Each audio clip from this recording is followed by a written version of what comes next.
కొందరు ఆలుమగలు చిన్నదానికి పెద్దదానికి లొల్లులు పెట్టుకుంటూనే ఉంటారు. చిన్నగా ఏదో ఒకరు ఒక మాట అంటే ఇంకొకరు అస్సలకే పడరుల్లా. ఓపికలు తగ్గిపోయి అయిన దానికి కాని దానికి పంచాదులు పెట్టుకొని కొందరైతే విడాకుల దానిక పోతున్నారు.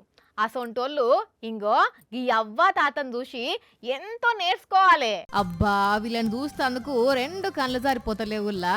ఈ వయసులో కూడా వీళ్ళ నడుమ ఎనలేని ప్రేమ ఉన్నది.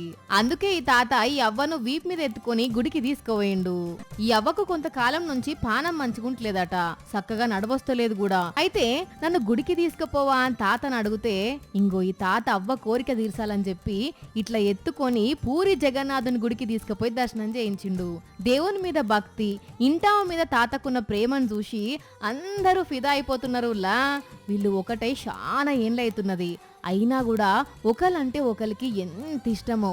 మొదటి రోజు ఎంత సంతోషంగా ఉన్నారో ఇవాళ కూడా అంతే సంతోషంతోనే ఉన్నారు. నిజమైన ప్రేమ అంటే గిట్లుండాలి. ఏమంటారు పబ్లిక్? మీరు కూడా మీ ఇంట్లతో ఇట్లనే ఉంటే ఇంతకు మించిన అదృష్టం ఇంకా ఏం ఉండదు.